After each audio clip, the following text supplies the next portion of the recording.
Assalamualaikum warahmatullahi wabarakatuh. Saya Umaira Aisyah dari kelas Pemikiran Sistem Ekonomi Islam kelas A. Di sini saya akan menjelaskan terkait inflasi dalam perspektif ekonomi Islam. Pada dasarnya, semua negara di dunia selalu menghadapi permasalahan inflasi ini. Oleh karena itu, tingkat inflasi yang terjadi dalam suatu negara merupakan salah satu ukuran untuk mengukur baik buruknya masalah ekonomi yang dihadapi oleh suatu negara. Dalam sejarah moneter, awal munculnya inflasi adalah mulai diberlakunya dan beredarnya mata uang dinar dan dirham campuran atau tidak murni, serta fulus sebagai mata uang pokok. Inflasi dianggap sebagai fenomena moneter karena terjadinya penurunan nilai unit perhitungan moneter terhadap suatu komoditas. Inflasi adalah gejala yang menunjukkan kenaikan tingkat harga umum yang berlangsung secara terus-menerus.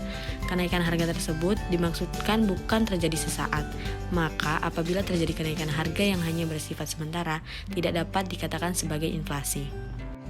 Misalnya, harga barang-barang naik menjelang lebaran atau hari libur lainnya karena ketika lebaran usai harga barang kembali ke kondisi semula. Maka harga seperti itu tidak dianggap sebagai inflasi. Selain itu, inflasi juga berkaitan dengan kenaikan harga secara umum. Artinya, kenaikan harga satu jenis barang maupun jasa juga tidak termasuk inflasi. Misal, kenaikan harga tiket pesawat pada saat menjelang lebaran akan terjadi kenaikan pada harga sebelumnya.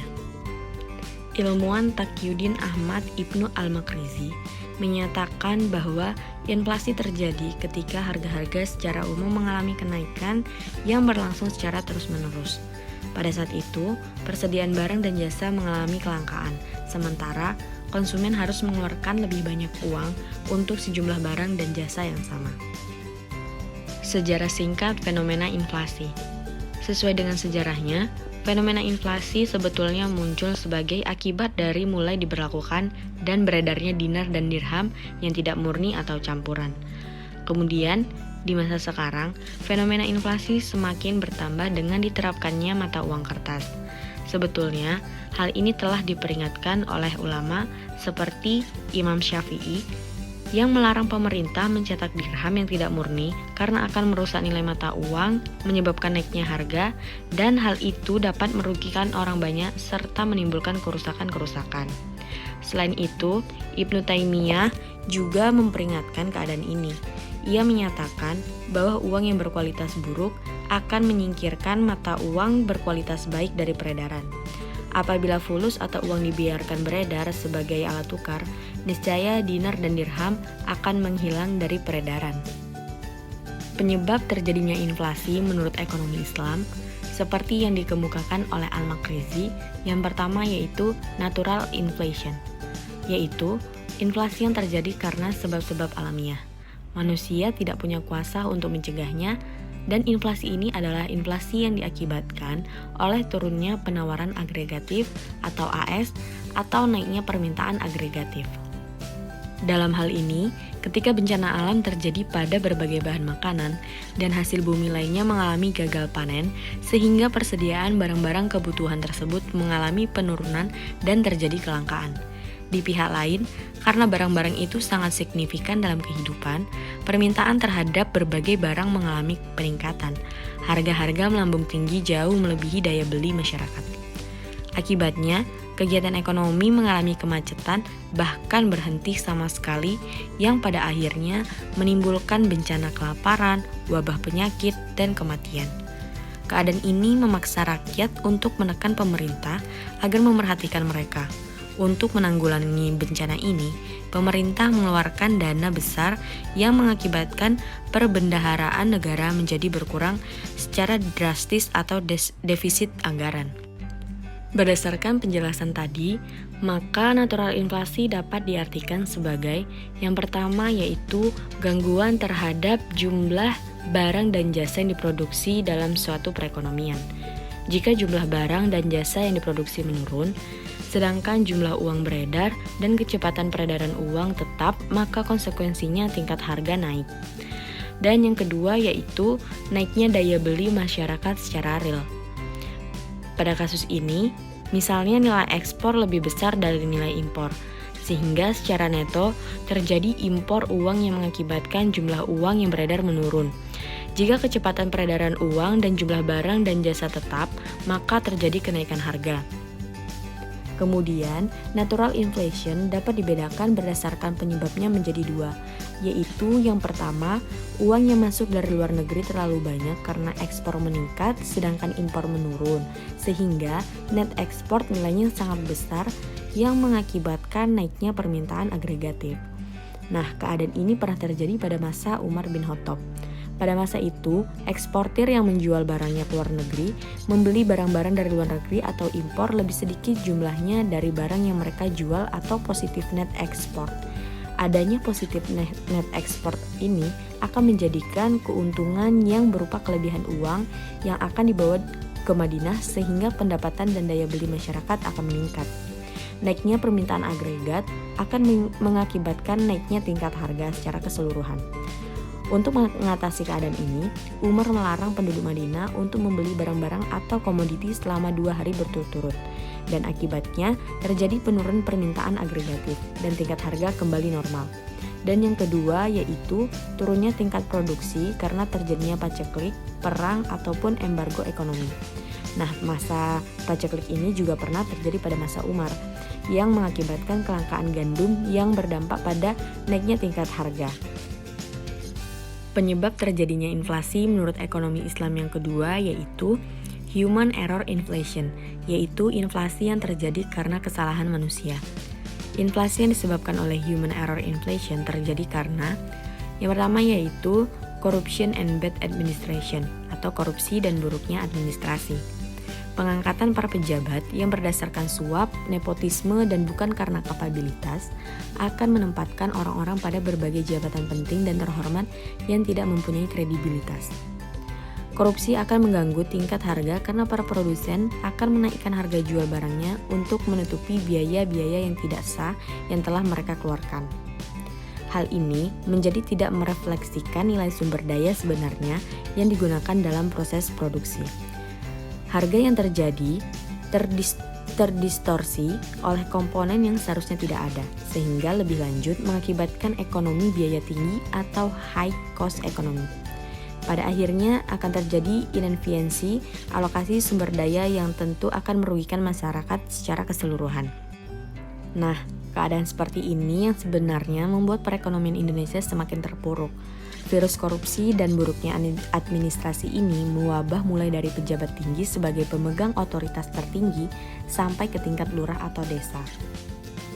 Sebab yang kedua dari human error inflation adalah excessive tax atau pajak yang tinggi. Akibat dari banyaknya pejabat pemerintah yang bermental korup, pengeluaran negara mengalami peningkatan yang sangat drastis adalah sebagai kompensasi mereka menerapkan sistem perpajakan tinggi dan menerapkan berbagai jenis pajak. Efek yang ditimbulkan oleh pajak berlebihan pada perekonomian hampir sama dengan efek yang ditimbulkan oleh korupsi dan buruknya administrasi, yakni efficiency loss atau deadweight loss. Konsekuensinya, biaya-biaya produksi meningkat yang berimplikasi pada kenaikan harga barang produksi. Dan sebab yang kedua yaitu excessive signure atau percetakan uang berlebihan. Ketika terjadi defisit anggaran baik sebagai akibat dari kemacetan ekonomi maupun perilaku buruk para pejabat yang menghabiskan uang negara, pemerintah melakukan percetakan uang secara besar-besaran. Nah, di sini menurut Al-Makrizi, seperti yang dikatakannya, percetakan uang yang berlebihan akan mengakibatkan naiknya tingkat harga. Menurunnya nilai mata uang secara drastis, akibatnya uang tidak lagi bernilai. Dan menurutnya, kenaikan harga komoditas adalah kenaikan dalam bentuk jumlah uang, sedangkan jika diukur dengan emas, harga-harga komoditas jarang sekali mengalami kenaikan. Uang sebaiknya dicetak hanya pada tingkat minimal yang dibutuhkan untuk bertransaksi dan dalam pecahan yang mempunyai nilai nominal yang kecil. Kemudian, saya di sini akan menjelaskan terkait jenis-jenis inflasi dalam ekonomi konvensional secara garis besar. Yang pertama yaitu inflasi menurut besarnya. Inflasi menurut besarnya terbagi menjadi 3. Yang pertama yaitu inflasi ringan, yaitu inflasi di bawah 10% per tahun. Yang kedua yaitu inflasi sedang, yaitu inflasi antara 20% sampai 200% per tahun. Dan yang terakhir yaitu hyperinflation, yaitu inflasi di atas 200% per tahun. Yang kedua ada inflasi berdasarkan sumber. Yang pertama yaitu inflasi karena tarikan permintaan atau demand pull inflation, dan yang kedua adalah inflasi karena dorongan biaya atau cost push inflation. Dan yang ketiga ada inflasi berdasarkan asalnya. Inflasi berdasarkan asalnya terbagi menjadi dua. Yang pertama yaitu domestic inflation yang berasal dari dalam negeri. Dan yang kedua adalah foreign atau imported inflation berasal dari luar negeri. Apa saja sih akibat dari inflasi? Nah, inflasi mengandung implikasi bahwa uang tidak dapat berfungsi sebagai satuan hitung yang adil dan benar. Inflasi berakibat buruk pada perekonomian karena menimbulkan gangguan terhadap fungsi uang. Hal itu menyebabkan uang menjadi pembayaran tertunda yang tidak adil dan alat penyimpan kekayaan yang tidak dapat dipercaya. Inflasi juga menyebabkan orang berlaku tidak adil terhadap orang lain meskipun tidak disadarinya dengan memerosotnya daya beli aset-aset moneter secara tidak diketahui. Kemudian, inflasi melemahkan semangat menabung masyarakat atau menurunnya marginal propensity to save dan meningkatkan kecenderungan berbelanja terutama untuk kebutuhan non-primer dan barang mewah. Inflasi adalah sebuah simptom disequilibrium atau ketidakseimbangan dan tidak seirama dengan penekanan Islam pada keberimbangan dan equilibrium. Inflasi memiliki konsekuensi yang sama bagi negara kaya atau miskin dalam merusak output, meruntuhkan efisiensi dan investasi produktif, serta menimbulkan ketidakadilan dan ketegangan sosial. Dampak negatif yang disebabkan inflasi yang pertama yaitu redistribusi pendapatan dan kekayaan. Dalam hal ini pihak yang dirugikan seperti adalah pegawai tetap negeri atau swasta dan bagi kreditur bila bunga pinjaman yang diberikan lebih rendah dari inflasi. Yang kedua ada distorsi harga, yang ketiga ada distorsi penggunaan uang, dan yang keempat adalah distorsi pajak, di mana semakin tinggi inflasi maka semakin tinggi beban pajak secara real. Solusi inflasi perspektif ekonomi Islam. Secara teori, inflasi tidak dapat dihapus dan dihentikan, namun laju inflasi dapat ditekan sedemikian rupa. Islam memiliki solusi menekan laju inflasi. Hal ini seperti yang dikemukakan oleh tokoh-tokoh ekonomi klasik, diantaranya seperti Al-Ghazali. Beliau menyatakan bahwa pemerintah mempunyai kewajiban menciptakan stabilitas nilai uang, dan Al-Ghazali membolehkan penggunaan uang yang bukan berasal dari logam mulia seperti dinar dan dirham, serta mencetak fulus atau uang. Tetapi dengan syarat pemerintah wajib menjaga stabilitas nilai tukarnya dan dengan memastikan tidak adanya spekulasi dalam bentuk perdagangan uang. Dan solusi lainnya dikemukakan oleh Ibnu Taimiyah.